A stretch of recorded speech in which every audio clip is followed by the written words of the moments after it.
Today's voiceover talent is more than just a pretty voice. Today's voiceover talent has to be a boss, a VO boss. Set yourself up with business owner strategies and success with your host, Ganguzza, along with some of the strongest voices in our industry. Rock your business like a boss, a VO boss.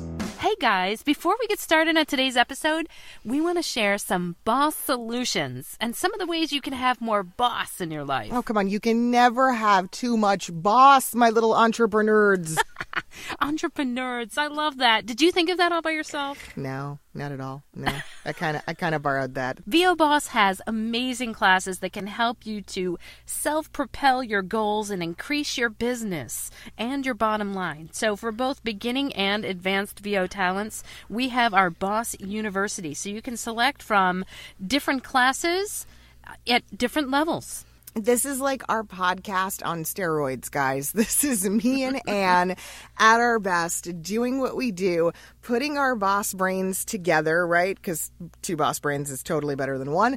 And giving you all kinds of webinars and ways that you can improve your bossness and bossability and make more money. Go to voboss.com and just click on the shop tab. And now, on with the show. Welcome, everybody, to the V.O.S.S podcast. I'm your host, Ann Ganguzza, along with my bestie boss BFF, Gabby Nistico. Hey, Gabby. Aw, hi, Ann. So today, Gabby, we're going to talk about something that I know I get questions all the time, and I see them all the time on social media, all about how to pick a coach. We both obviously field this question umpteen times a day. That we do. Let's go ahead and address one big elephant, like, right away, because I think if we don't, we're going to get called out on it later. Okay. So, duh, guys, we're both coaches, so Yes. We're a little biased. Yes, we admit. We admit that we're coaching. We coach. We admit that we coach. Right. Hi, I'm Ann. So that being said, we are going to try to be as unbiased as we can. We're going to try to be as honest as we can about this process, but please understand, we do coach. So, just FYI. Well, can I preface this entire conversation with, I actually have been in education for a number of years, over 20 years, actually working for a school.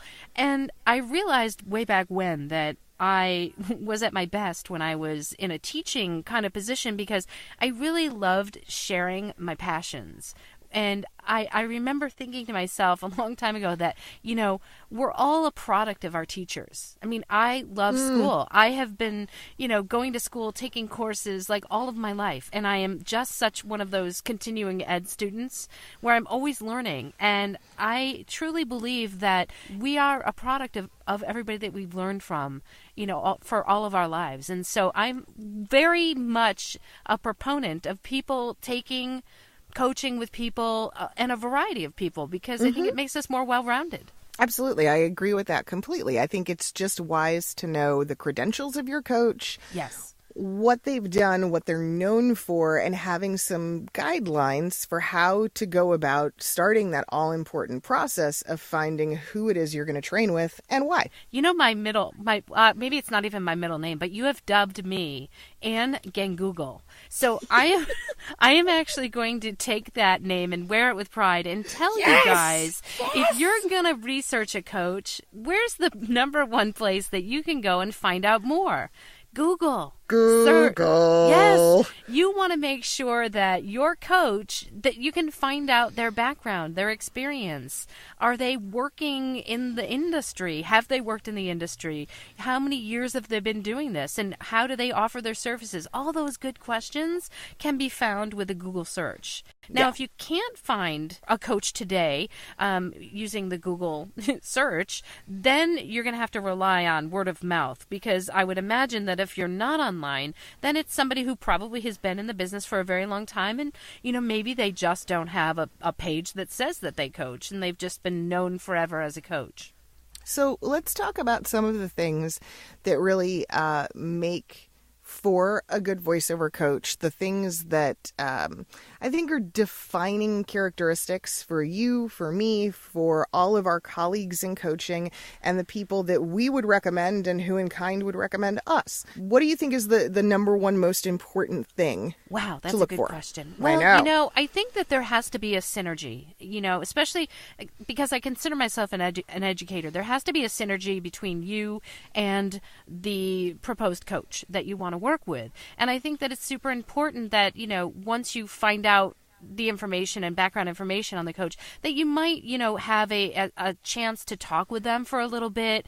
If they offer, like I offer like a kind of a consult so I can get to know people. I like to talk with my students. And they can find out about me. I can find out about them. We can talk about, our goals, and what maybe they expect from a coach. And that kind of starts it off on the right foot, I think. Yeah, I think you're absolutely right. I think a great coach should be very accessible and should be someone that you can reach out to and have some communication with, whether it be Zoom or on the phone or even in just email.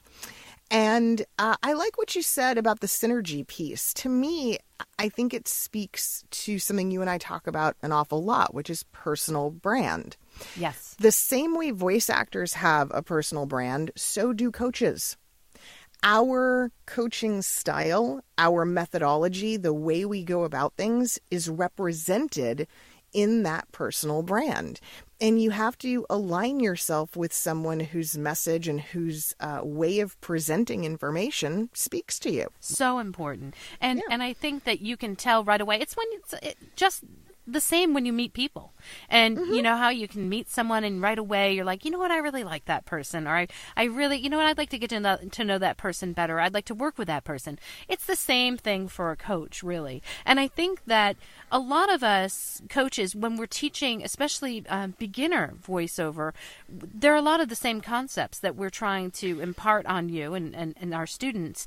And so we may approach it differently. And so for each student, I think the light bulb goes off maybe at a different time, or I could say the same thing that Gabby says, but a student may not receive it the same way, or the light bulb might go off at a different time. So I think that that's why it's so important to really get a feel for how your coach delivers.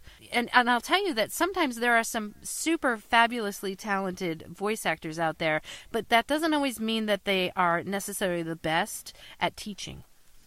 Definitely, I think being a teacher and having education credentials and knowing and understanding how to teach is a different deal than the profession itself. I agree with everything you just said. I think all of that makes perfect sense. And yes, at the end of the day, we do have to understand that most quality voiceover coaches, we're all saying the same thing. Yeah. We're just saying it in different ways that resonate with people at different times. Yeah. So one of the really smart things to do is talk to a coach's previous students and get a feel for who's trained with them and for what that style is like, so you can better understand, okay, am I going to resonate with this person? That's a great idea. And of course, I see it all the time, in the social media groups, people are asking, who's a good coach for this genre, or who's, who have you coached with and what do you think? And of course, that's always a little painful for us as a coach, I think, to look at sometimes, because and I personally think that every one of us, we all have our our places where we shine in terms of coaches, and I don't partake in any kind of negative discussions about anybody. I don't, whether it's coaching or voice talent or whatever it is. So I don't always agree with having an open forum space on who do you coach with and what do you think. I think that a lot of times that talk is best discussed in a private message or over the phone or something like that. So it's hard it's hard if people are openly discussing on social media, but it happens. Now let's talk about some more of the the criteria for great coaches. I think definitely what you were just saying, Anne, about having a genre. Great coaches in this business have a specific genre. They have something they're known for. Some of them have a few things that they're known for.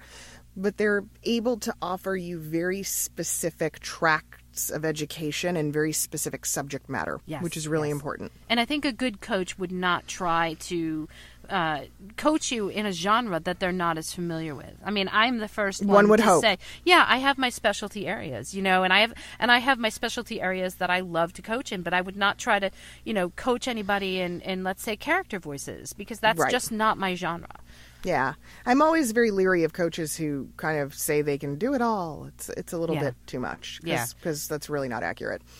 What else, Anne? What do you think is another major must-have criteria for selecting a great coach? Well, I think it's better if you're available in a digital online kind of format, either Skype or, I don't necessarily agree with the phone, because I think there's a lot of, the phone is kind of ancient technology these days, and I think that we really need to be able to hear you well, and so I think that the format in which you're taught, which face-to-face or online, however it is, I think that the coach has to be a little bit technically adept so that they can be available to you in multiple different ways, because I'll tell you what, I like to think that I love IPTL so much that I coach with it, because I think I think that you can actually hear better, and so I offer that to my students. And I'm not saying coaches that don't offer it are not good coaches.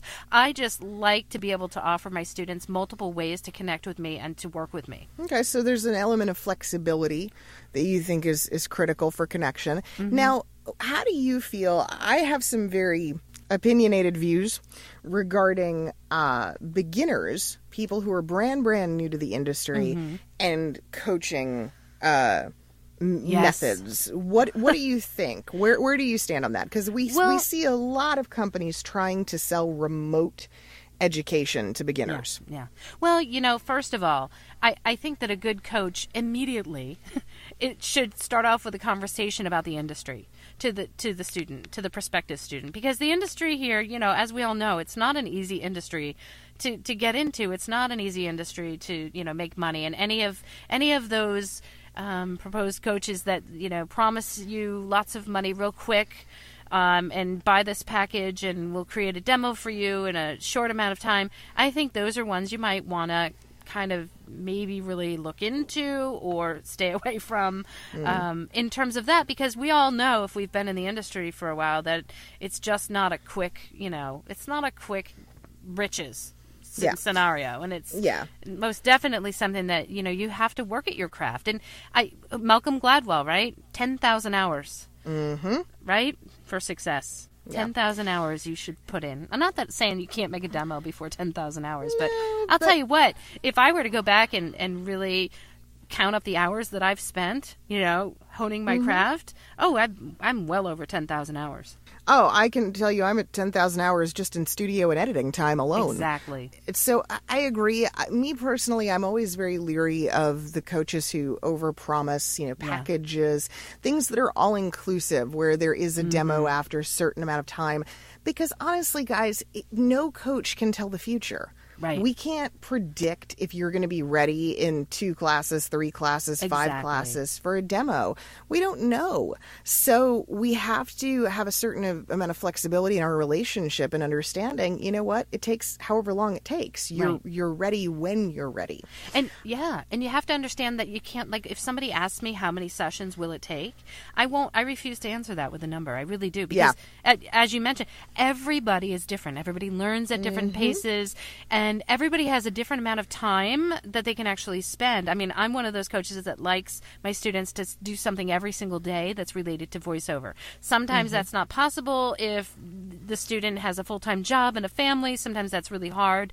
And so, therefore, those students are going to progress at a slower rate than somebody who has, 4 hours a day to dedicate to practicing. So, really, as coaches, you really can't put a number on the amount of time that it's going to take before you can, get a demo or get out there and get work.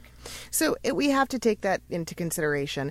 That being said, your coach should have a goal for you. There should be mile markers. There should be tangible steps and goals that you guys are tracking together.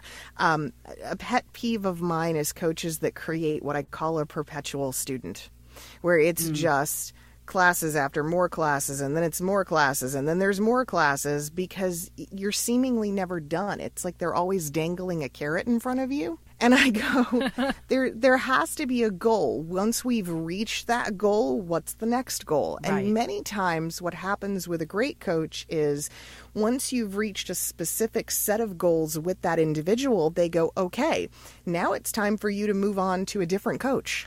Right. And Right. achieve a set of goals with that individual, because I've done all I can do. Right. Absolutely. I Yeah. think that's fantastic.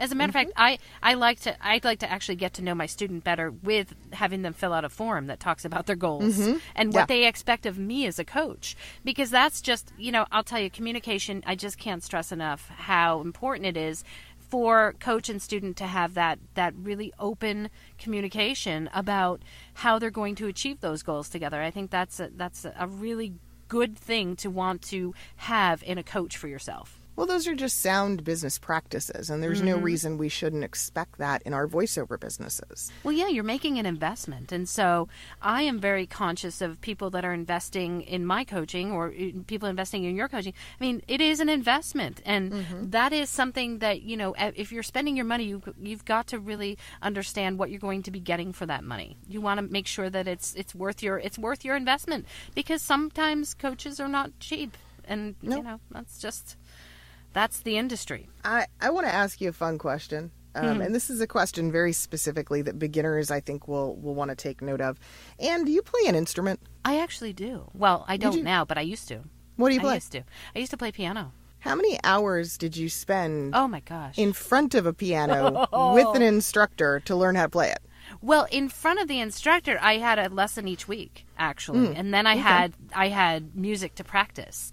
And I'll tell you practice what, on if I did not practice my music every day, when I went to my lesson the following week, oh my gosh, it was sad. It was scary. I did not progress one bit if I did not practice on a daily basis. So I had hours that I practiced that music before my next lesson. Now, I want you to imagine something.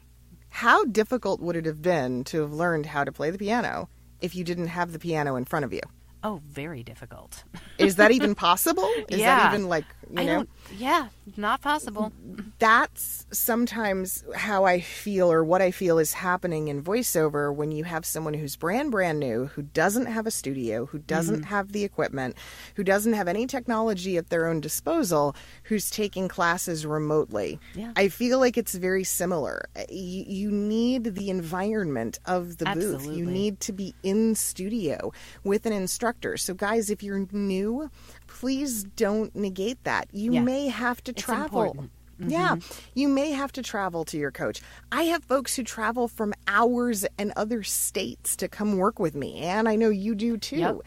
It's pretty common. I've had folks come in and book days of my life, weekends even, to come work with me from way far away. Right. We sometimes have to do that in order to get that critical FaceTime in studio time that it's essential. I agree. You just, can't I avoid agree. that. It's so tough if you're not getting the actual in studio time or a studio that you have at your house. Because if you're new, then you really have to understand what it is required to have a studio at your house, and also to connect and to do your homework. I ask for people to do recordings, and so you kind of need a microphone to do that, and I can always tell obviously what your studio sound is like when I hear that homework. So it's important that kind of progresses along in parallel with your vocal coaching. And I'll also say that if you have students that are not familiar with being in a studio, sometimes if they will, come to the studio to record a demo, it is all brand new. And I've had students who have flown across the country to be in a studio, and if it's their first time, I'll tell you what, it's really hard to get a performance out of them that is a comfortable performance, because they're nervous or they're excited, and either way it's going to affect their voice and it's going to affect their performance on demo day. So having that, having the items available to you, understanding a little bit about your home studio and what it's like to work in a studio and what it's like to produce audio that is acceptable for someone who will be paying you right, for a gig that you just got. It's imperative that you learn that.